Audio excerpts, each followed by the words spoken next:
our virtual DTC national event. Thank you very much for joining us. I'm Jen Kovac. I am the Senior Director of Events here with DTC Perspective. And joining me is, along with our team, you will also hear from Scott Ehrlich, who is our COO and President. He'll be sharing some of the emceeing duties with me today. Just have a few housekeeping items. First off, we want to hope everybody is healthy and safe during this tough time. We know this is a very difficult time for everybody as you're going through things. And while we can't be together in person, we are excited that you are all able to join us virtually.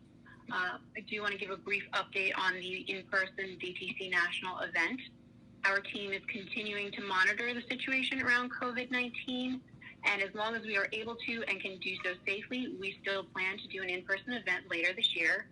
But of course, everyone's health and safety is our priority, so please be sure to check our website and and register for our email so you can stay updated on the latest news for all of that. I'd like to also let you know that until we do the in-person event, this virtual DTC National Conference will take place monthly. It will run from 1 p.m. to 5 p.m. every third Tuesday of the month, so we hope that you're able to join us for the subsequent sessions. If you are not, we are making these sessions available on demand. They will be available 1 week after the live event. And we'd like to thank our sponsors for the May event. We have Frisia and AdComply RX, so thank you very much for your support. If you are interested in participating in one of our free virtual events in the future, we have a speaker proposal form that you can complete. Our June event is largely full, but we do have 1 to 2 spots available. But our July and so forth events are still seeking sessions and proposals, so please submit to that if you have something in mind. The May event is focused on COVID-19, and our June event will focus largely on that as well. But as we get along in the month, there will be more of a broader coverage for our agendas. And of course, there are various sponsorship opportunities, which if you check out dtcperspectives.com/virtual-dtcn/sponsor, you can learn about those opportunities through there. We do have a chat and Q&A feature on our Zoom webinar. Simply click on Q&A to ask any questions of our speakers, and we will do our best to get through as many of those questions as possible during the time allotted. And as I mentioned, we will be having this available on demand. Tuesday, May 26th is when you can access the on-demand. And again, it is a free content access, so just check out dtcperspectives.com/virtual-dtcn/view-past-webinars. And with that, I will get started on our first session.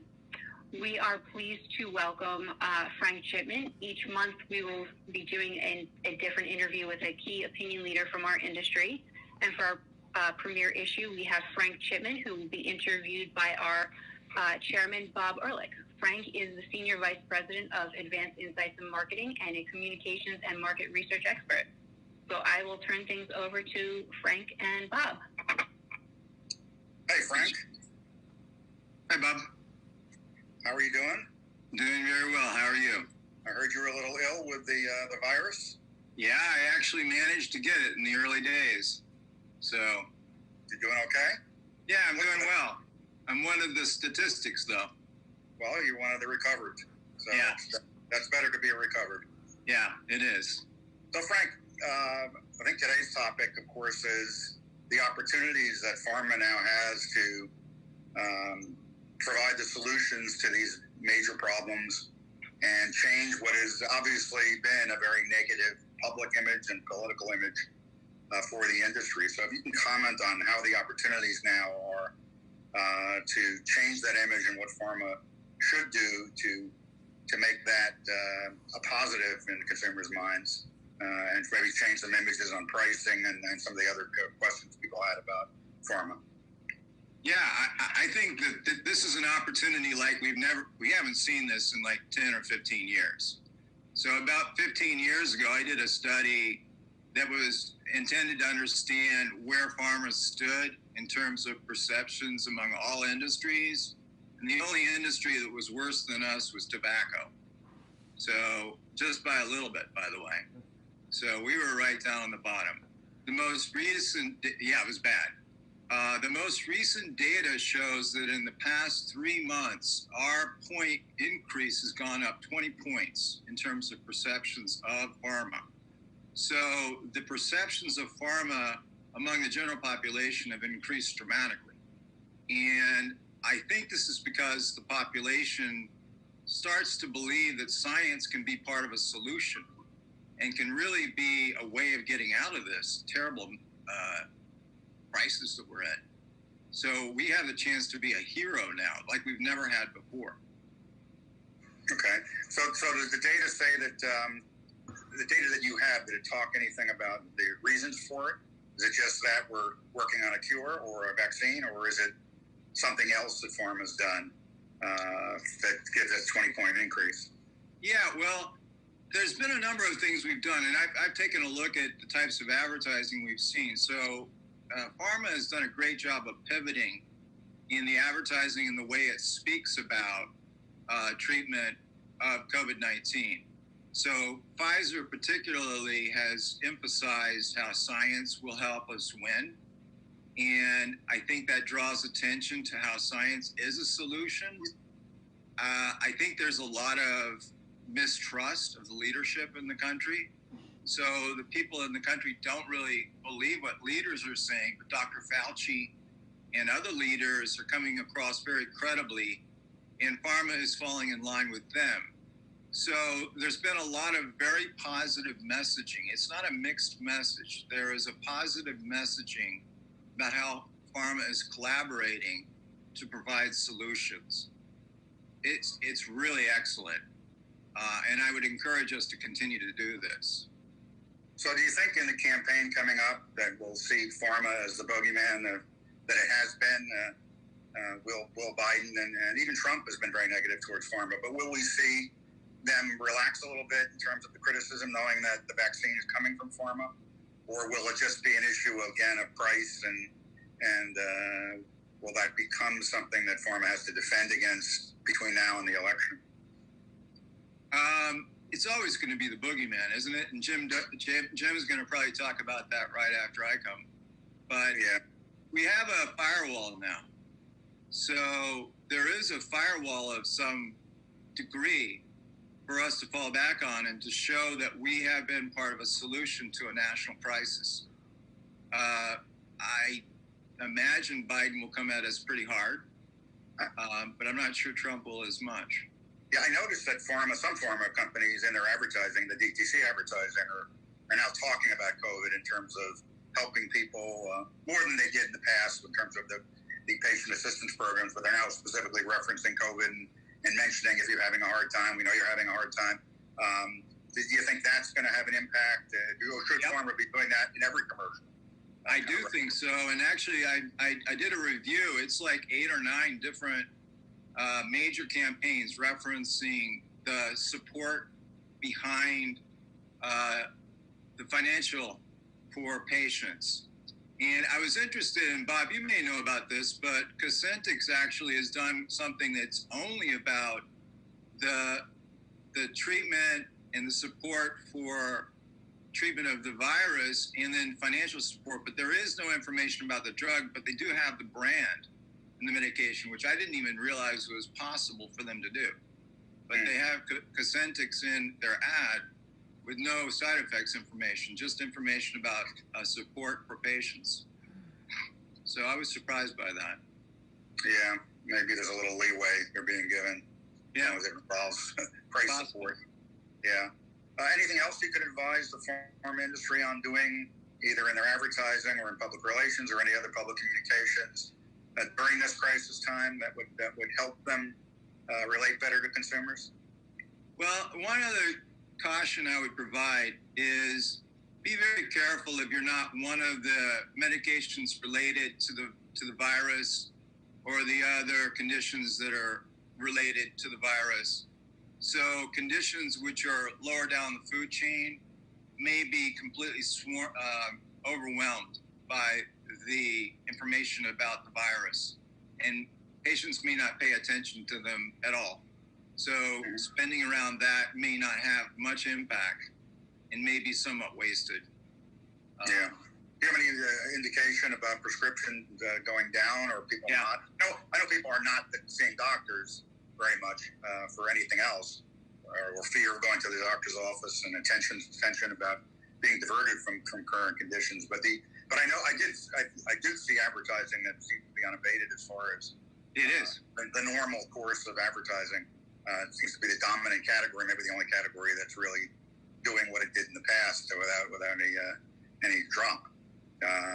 So I don't know. You're advising people maybe not that people won't pay attention, but yet they're advertising, at least from what I've seen. There's no drop off. Well, they place, but I think that they're going to be pulling some of the ads. There is some drops. AstraZeneca, I think, is up around its respiratory medications, which makes sense. I believe Merck is down.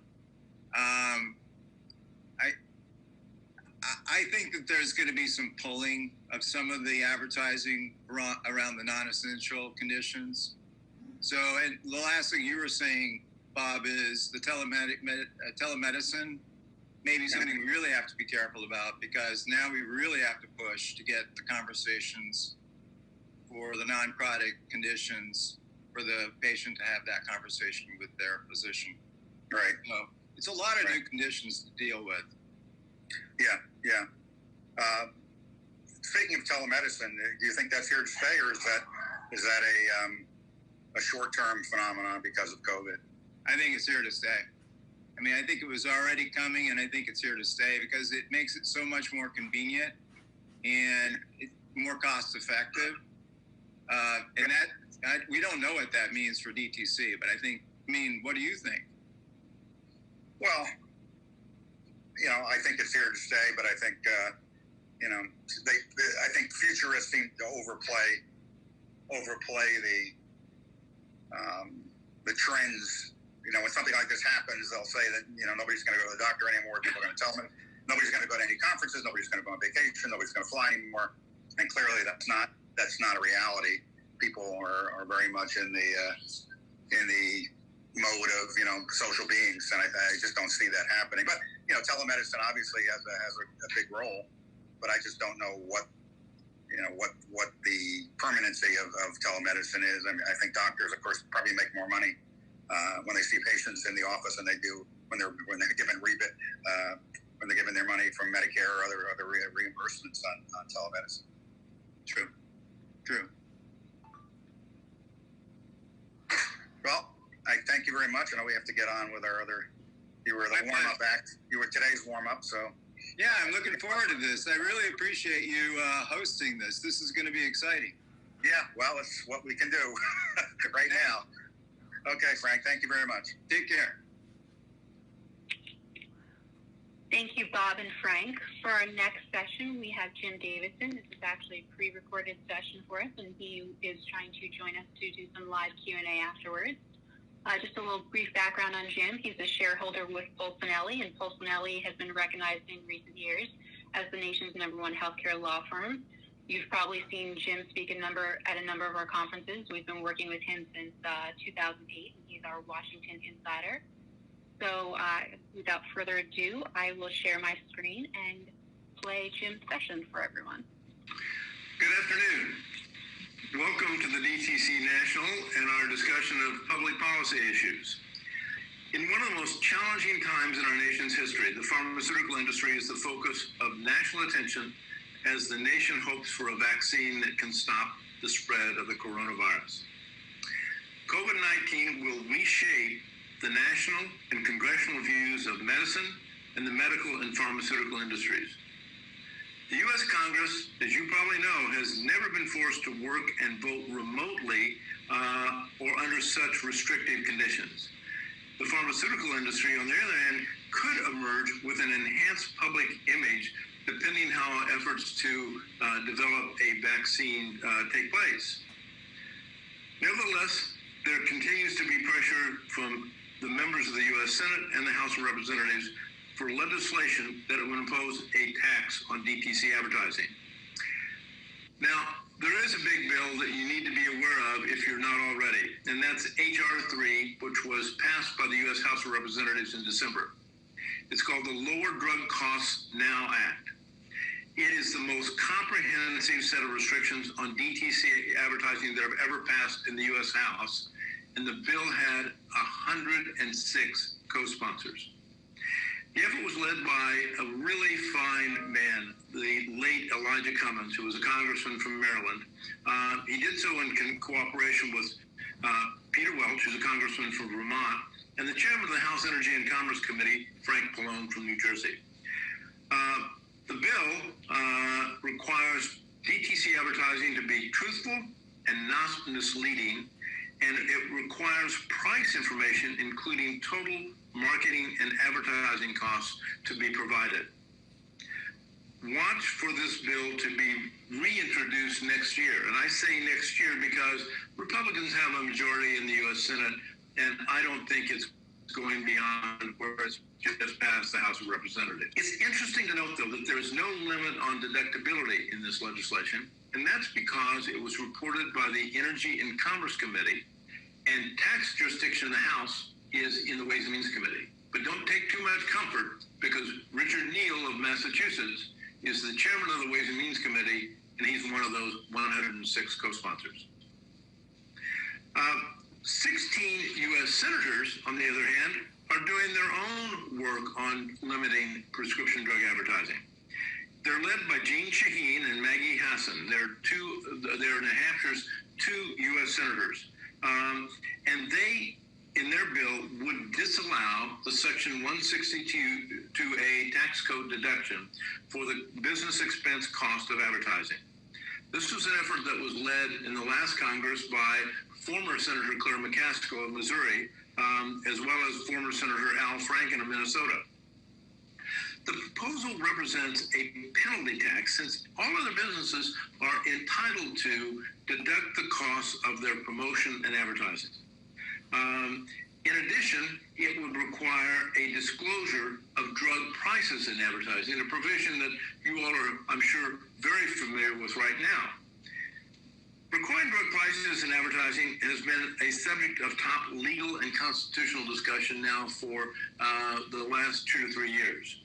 The Trump administration, as you know, asked HHS Secretary Azar to issue a rule that would require drug advertising to carry the price of that advertising for a 30-day supply. Now, the rule came out and immediately was challenged. I say immediately, just before it was about to take effect, it was challenged by Merck, Eli Lilly, Amgen, and the Association of National Advertisers. It was challenged in the U.S. District Court for the District of Columbia. That's a federal court, not a local court. And it's interesting that only 3 pharmaceutical companies, 3 members of Pharma, were on this petition, indicating that there is a lack of unanimity on how to respond to this kind of a requirement. And so 3 companies took the lead. The Advertising Coalition, which I've had the great privilege to lead for the past couple of decades, filed an amicus brief discussing the First Amendment issues. What's interesting about the ultimate decision, the U.S. District Judge Mehta, Judge Mehta, decided to ignore or overlook or sidestep, if you will, the First Amendment issues. Instead, he wrote a very strong opinion that said the Department of Health and Human Services lacked statutory authority to require prices in drug ads. Now, that was quite a statement, particularly since he didn't bother to even raise the First Amendment issues regarding restrictions on commercial speech. And there's quite a bit of established law in that arena. The Trump administration now has appealed to the U.S. Court of Appeals for the District of Columbia, saying that they want to overturn the district court's decision. And they heard arguments in early January. I thought it was good fortune for everybody, actually, that Harry Edwards, who is a judge on the U.S. Court of Appeals for D.C., was on the panel along with Judge Patricia Millett.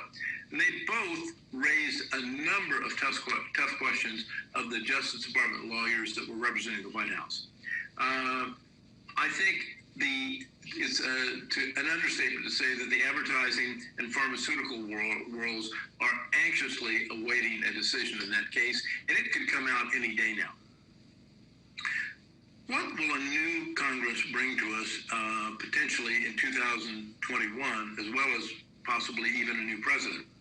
As we approach the 117th Congress, I wonder if we're headed to a rerun of the 111th Congress, which began in 2009.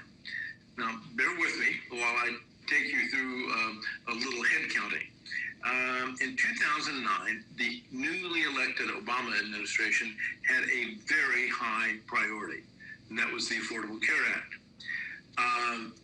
They also had the good fortune of being accompanied by a Democratic majority in the U.S. House of Representatives and in the U.S. Senate. Having those majorities made it possible for them to work the bill through both houses and put it on the president's desk, but not without some angst for the pharmaceutical industry along the way. House Democrats in the Ways and Means Committee suggested imposing a tax on advertising. And when I say a tax, we come back to the fact that they would have disallowed the ability of a pharmaceutical company to deduct the cost of the advertising, and that means their tax liability goes up, so they're paying a higher tax on the advertising. That requirement was debated for 2 or 3 weeks, and finally we were able to generate enough support around the country, not just from the pharmaceutical industry, but from advertising groups and the media, to suggest that this is bad policy and would they drop it. And the Ways and Means Committee decided that it would hold up ultimate passage of the Affordable Care Act, and they dropped the provision. With that behind us, what's going to happen in 2021? I think it's useful to look about what happened as they were working on the Affordable Care Act. And I say that in terms of just how many people were out there supporting the president's agenda. We don't know who's going to be president. We don't know who's going to be elected in November and take office next January. We don't know if the House Democrats will keep their majority, or let alone will Democrats be able to secure a majority in the Senate. But I offer this speculation. In 2009, the Ways and Means Committee had 27 Democrats and 13 Republicans. Today, it's getting close to their numbers. Right now, there are 25 Democrats on the Ways and Means Committee and 17 Republicans. If those numbers don't have to change very much before you have a comfortable majority to consider adopting a tax on advertising. And I think that's something for all of us to keep in mind. As if that weren't enough, let me offer you something else just to ponder. The Congressional Budget Office is a very important part of the support team in the U.S. Congress. They're nonpartisan. They're economists and tax lawyers, and about 115 of them who support the House and Senate budget committees and support the tax writing committees in their work. One of their jobs is at the beginning of every Congress to come up with an updated list of every item that they think might help increase federal tax revenues. Now, they've done this before for several years. At the end of the 1980s, they came out with a list, and it included the deduction of all advertising costs as a business expense. We worked until 1997 when we finally persuaded the Congressional Budget Office to drop that provision from its list. Guess what? It's back on the list. It came back on at the first part of this current Congress, and it's sitting there with a big price tag of nearly $150 billion. And that would be obtained by taking a business's advertising costs, disallowing the deduction for half of those costs, and forcing that costs to be spread out over a period of 10 years. So we're not out of the woods. We've got that staring us as a possibility next year. And if the Senate should become or should have a Democratic majority, then it'll be an even greater risk. I appreciate seeing you all live at the DTC National. This is a great experience. I hope we can get together later this year in a live event. But thank you for listening, and I'd be happy to respond to questions.